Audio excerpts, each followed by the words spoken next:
At what point do you sell? This is a great question that gets passed around a lot, but a lot of people don't actually like answering it because it uses the word sell, and people just don't like the word sell. People just like the word buy, not sell, sell, sell. So I want to cover this topic because just no one really does for some reason. So not only that, I've made 3 tiers based on the quality of the set. You can't treat your strategy as the same with Evolving Skies and Paradox Rift. That makes no logical sense. You have to look at it with a lens based on the quality of the set and all these other factors, right? So we've got a lot of information to break through this video, so let's get through them. But I just want to quickly say, if you're new here, please do consider subscribing. These videos take so long to make, and I miraculously make them daily. I don't even know how I do that. I mean, it's like 4 a.m. where I'm at, so yeah, I guess that's how I do it. But anyways, let's begin. Alright, so tier 3 is any set that's not considered a top 5 set. So for Sword and Shield, we're talking Darkness Ablaze, Vivid Voltage, we're talking Astral Radiance, sorry for anyone who holds Astral Radiance,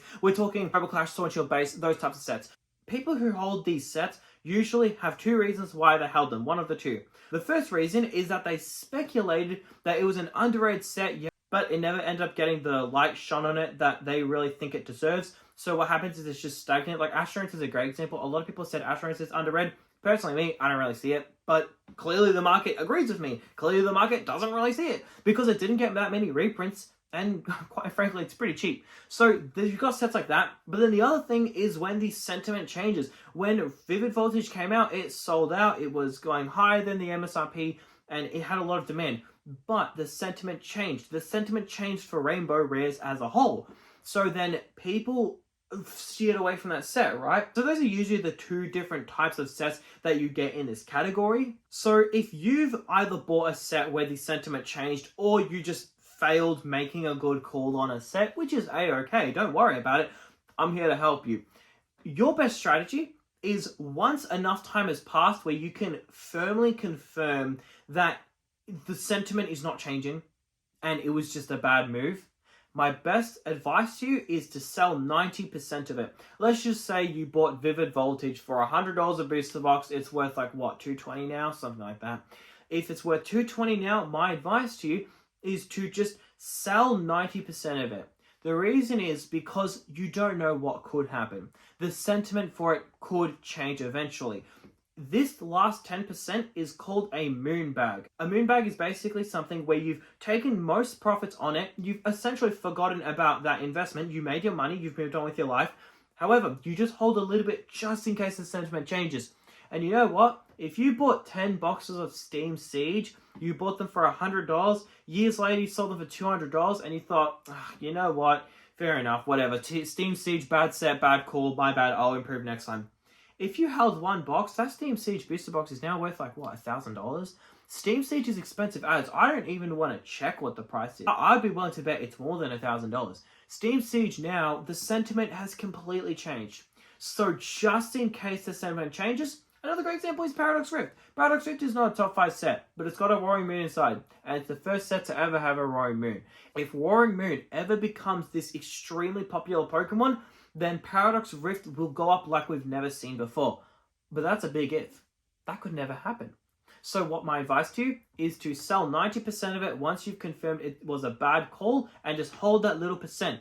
But I cannot say anywhere near that for tier 2. Alright, so tier number 2 is basically the top 5 sets, excluding the top one. You see, the top one is in a world of its own. For some reason, Pokemon has this weird history of just going all out on one set, which I honestly don't really get. But like Evolving Skies, for example, like, geez, dude, like, damn, we get it. You wanted to make a cool set, like, it's a good set, but like, you want to put some more effort in other Sword and Shield sets? Like, you know, Astral Radiance could get some love as well, but anyways. So that's why it's in its own world, right? But for tier 2, we're talking like Paldean Fates, we're talking 151, we're talking like Surging Sparks, you know, Journey Together. We're talking, no, I'm kidding about Journey Together. We're talking like Prismatic Evolutions and just those overall stuff. Okay, I just want to be clear. In my opinion, I think Dustin, I don't know, it's hard with Scar and Violet, right? Because there's so many good sets. Let's talk about Sword and Shield instead, right? Like, for Sword and Shield, the top 5 sets, we're talking like Brilliant Stars, Fusion Strike, A Lost Origin, Silver Tempest, and Chilling Reign, okay? Those are just the top 5s, right? So those, my exit strategy is once you've made a 4x on your money, my advice to you is to sell half of it. Now, this is a very complicated and weird formula. Like, why? Well, the reason why is because you invest in something to make money, right? So if you offset your original cost, like, that's great, and you can just hold it forever, but it's sort of pointless to do that because at the end of the day, you invest to make money. So my recommendation to you is once you forex your money, sell half of it. So let's just say you bought $1,000 worth of Fusion Strike, and now it's worth $4,000. Congratulations. Sell half of it. So the other half is free, and you can hold on to that forever, and you can run off into the sunset with Gengar. And with the initial investment, not only you get that $1,000 back, but also you get a little bit of playing money. Now you can also play around with this money and buy a new set. This is a pretty solid investment strategy in my opinion. Now this only works if it's like a really solid set. Like let's just say, I don't know, let's say you did this on Silver Tempest. Actually no, Silver Tempest is really up there. Let's just say you did this on Darkness Ablaze. Like dude, you would literally, by the time Darkness Ablaze 4x's from here, I'm probably going to be like 40 years old, and I'm 20, so that's, that says a lot for Darkness Ablaze. Like, Darkness Ablaze is such a shit set. So that's for Tier 2. It's a lot different to Tier 3, but for Tier 1, the top set of the era. The top set, completely different ball game. Now, this investment strategy, in my opinion, works quite well. So, in my opinion, I think this is what you should do. I think once you have 7x your money, you should offset your original investment. Now, didn't I just say you should not be offsetting and you should give yourself a little bit back on top of offsetting it? Well, that's for those sets. The best set in an era is in a world of its own. Evolving Skies is miles ahead of Sword and Shield. I want to be clear with you, I do not own any Sword and Shield products. I have sold all my Sword and Shield except for Evolving Skies, because Evolving Skies is in its world of its own. Team Up. Team Up is in a world of its own. Actually, I don't want to use Sun and Moon as an example because, dude, if I'm being honest with you, I actually think Cosmic Eclipse is just way better than Team Up. Dude, Team Up has one good card. I'm going to keep it here just so you can't see the language, because if you see the language, then you realize I'm not a baller, so I'm just going to keep it from this distance. Because if I keep it from this distance, you're going to realize it's Chinese. So I'm going to keep it at this distance. Dude, if you bought Team Up, all you're doing is really chasing this Latios. Like, yeah, okay, the Gengar and Mimikyu, it's okay. It's not like, it doesn't justify it being like a 5k PSI 10 card. Or the Magikarp. I'm not talking about the Magikarp. I sold that thing for $300 as a PSA 10. I am not talking about that card. No, thank you. We're not talking about that card anymore. That card does not exist in my world. It's just in my imagination. It doesn't exist. So, I think Cosmic Eclipse is honestly better, so it's a pretty poor example, I suppose. But let's just use Sword and Shield. The top set is miles ahead. Like, dude, Destiny Rise is a great example, right? In my opinion, let's not talk about holiday sets, for example, because holiday sets, in my opinion, I think if there's enough good holiday sets, they should be in their own tier, right? For Destined Rivals, can we all agree Destined Rivals is the best set in Scarlet Valley? Yes, okay, we all agree, cool. Can we all agree it is the best set by a long shot? I mean, maybe number 2 is Journey Together. Sorry, I really love bringing up Journey Together. Maybe the second one is like Paldea Evolved or Surging Sparks, I guess. Destined Rivals is just in a world of its own. So why would you sell half of it? I don't think you should do that. Why should you keep any for yourself? Look, make your money, get your initial investment back and some from the top 4 sets or the top 5 sets, excluding the top one. Yeah, get it from those. Just don't sell the top set. Now, that is if you got it at retail. If you're buying an Evolving Skies booster box now, don't wait to 7x your money because you're going to wait a very, very long time. Me personally, I bought Evolving Skies boxes when they were $300 and $400 and $500, but I sold those all once I made like $100 in each box because honestly, I was just an idiot. But I bought a case a couple months ago for $10,000. Now, I've been offered $20,000 for that case in USD pricing. I did not accept that offer. It's a little bit over market, but I just do not want to have to go through the hassle of finding another case to replace it, getting it at a cheaper price, so making a bit of a margin. But that is a bit of a different story because I paid so much compared to what it used to be. In that instance, I would say it's fair enough to sell maybe half of it just to offset that fat bill of buying that case. Yeah, that's fair. I agree with that. But like, Destined Rivals, can I just say, bravo to all of us, right? I'm pretty sure for most people watching, this is the first time any of us is buying the top set of an era at retail price. This is the first time I'm ever buying the top set of an era at retail price. Evolving Skies, I didn't get it for retail. I got it for like $300. Team Up, I wasn't in the hobby when Team Up came out. And then X and Y, I don't know, I guess I was like, too busy playing Fortnite. And then Black and White, I was just, I was figuring out how to talk. And then I guess like, the Gold Star era, I was still being created. So I didn't really have much of a chance to buy those. I don't know why I had to like go all the way back. But anyways, Devs and Rivals, in my opinion, is just going to do absolute numbers. Like, that's not a crazy take. So I don't think it's a good idea to sell once you've doubled your money. I think what is a really, really good investment strategy is to sell once you've like 7x your money. Because that is retail is what, like, I forgot what retail is, $200? It's like something like that. I know the retail went up. So it's like retail's like $200. Dude, if you get Devs and Rivals at $200, a 7x from here is $1,400. That's not crazy. Devs and Rivals will be a $1,400 booster box. That's not a crazy thing to say. So when it's $1,400, you would be happy that you didn't sell half of it. Like, say Astral Radiance, or like, say Lost Origin, okay? If you sold half of it, you would be kind of spewing, but you'd think like, oh, okay, whatever. Now the other half is free, whatever. Dude, if you sold half of your Evolving Skies, if you bought it at retail, you're missing out on like a house deposit worth of gains. And the difference is, it's not hard to tell. Like, we all knew Evolving Skies was the best set by a long shot. It is the only set in Scarlet and Violet to have Vs and VMAXs of the same Pokemon. So that's my formula for exiting. Now, I just want to quickly cover just a couple FAQs. So don't click off the video just yet, because I need to cover these. So that's why I need to get through those quickly. So first of all, to address people who say to never sell, that is the stupidest thing I've ever heard. Never selling is just dumb. You might as well just buy dirt, right? Like, what's the point of that? You can't borrow against Pokemon, okay? You can borrow against a house. You can't borrow against Pokemon. You can borrow against a house. You can borrow against some stocks. If you hold like really safe stocks with some people, guess what? You can now also borrow against Bitcoin. You can, at least in Australia, you can borrow using your Bitcoin as collateral. That's huge. In fact, I read somewhere that now you can actually get house deposits with it. I don't know how true that is, but it's getting there. Pokemon, you're never going to be able to borrow with this shit. Like, no one is ever going to give you a loan using this as collateral, okay? So, what that means is, if you don't sell it, you're just, like, what's the point? Like, that whole thing is, I'm never going to sell. Okay, like, can I just take it from you? Like, is it okay if I just keep it? Because I plan to sell it, so I plan to use it for something.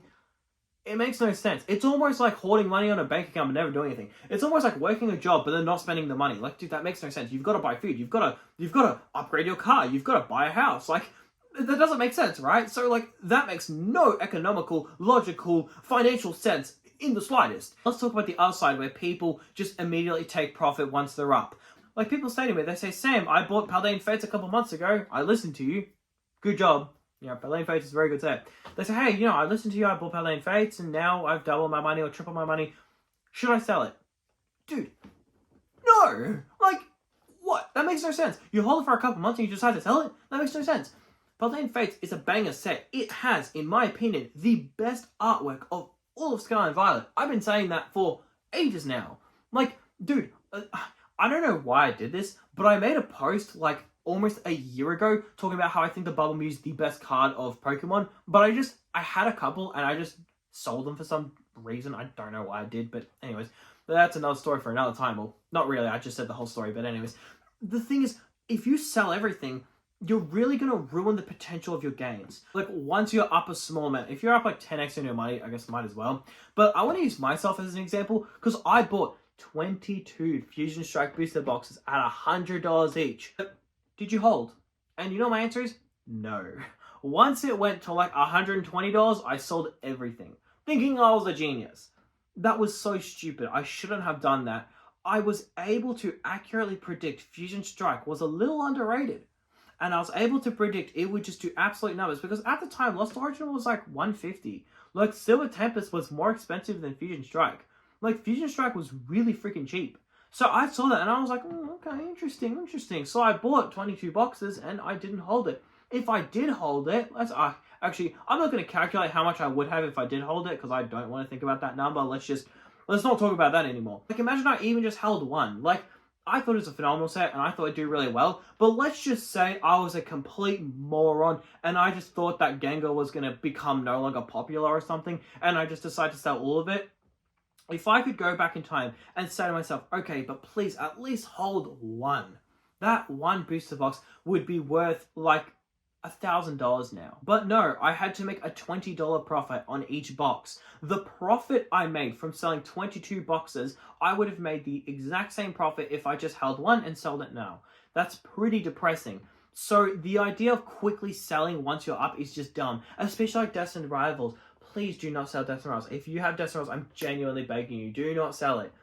Look, what are you going to do? Buy Phantasmal Flames? Dude, can I just quickly say, right? I don't jump into new eras. Like, the reason why I'm going so heavy on Scarlet Violet now is because usually I wait for an era to end and then I invest in it because I want to get a good bird's eye view on what's actually popular, what the sentiment is like at the time. I generally like to get a good scope, and I did that with Sword and Shield, and to be honest, I actually did pretty well. Like, other than the fact that I sold the boxes, the sets that I picked were like the top ones. I invested the heaviest in Darkness Ablaze, Vivid Voltage, and Rebel Clash.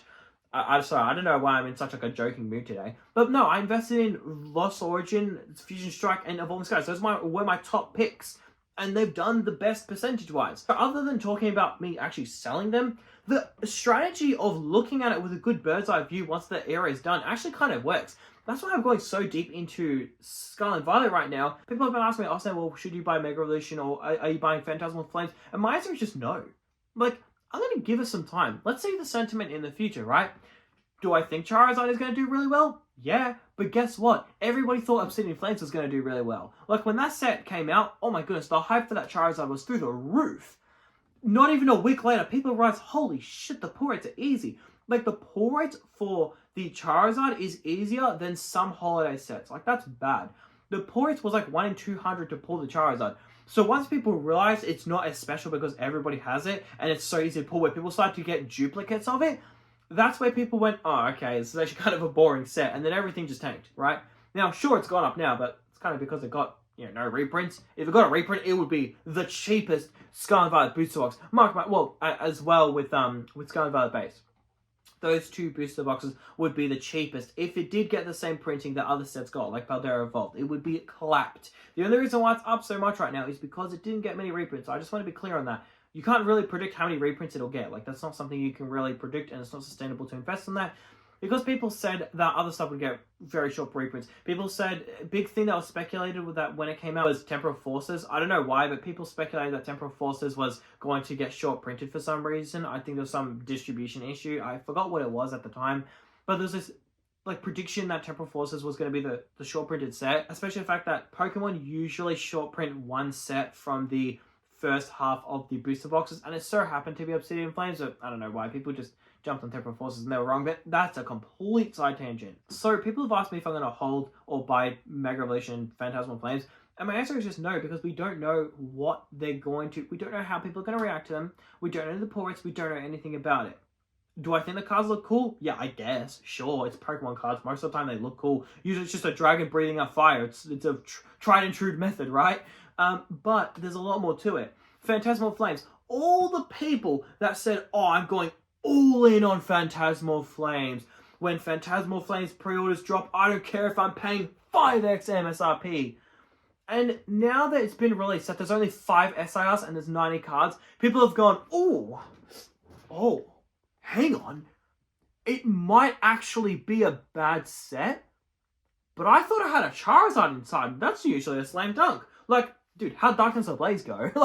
So, yeah, is it going to do well? Probably. Does the Charizard card look cool inside? Yeah.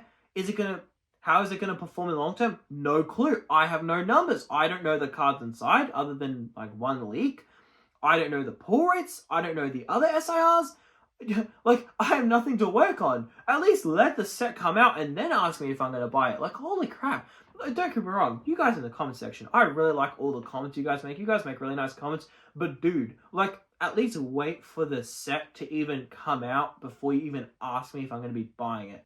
With Phantasmal Flames, I kid you not, before there was even a single leak about it, people were asking me, will you buy Phantasmal Flames? I don't know. please just give it some time. You should be asking me, will I buy Destin Rouse, or will I buy Black Bolt White Flare, or maybe the first Mega Evolution set because we know the cards inside. But it's like, dude, even the Mega Evolution base set, we don't know the pull rates. Like, if you're going in heavy on that one, you don't even know the pull rates of it. Dude, if it has the same pull rates as Obsidian Flames, that thing's gonna get clapped. It's gonna get destroyed. Pokemon is based on two things: cool looking artworks and expensive card. The reason why people love Ponchos so much, in my opinion, is because they're so expensive, okay? I think there's a big reason. I think Ponchos look beautiful, and I would love a Rayquaza PSA 10. Absolutely gorgeous card. But let's be real for a second. If they made 100,000 copies and it was a mass-printed item, I genuinely believe wholeheartedly it would not have the level of hype it has now. I think it's just so hyped because it's so expensive, because it causes outrage and conversation that it's expensive, right? So if you don't have that expensive side and you just have a cool looking artwork, it will just get clapped. So yeah, that's the video for today. A bit of a side tangent at the end, but I'm gonna keep it in because it's a pretty valid side tangent. But anyways, thanks for watching, guys. Have a good one.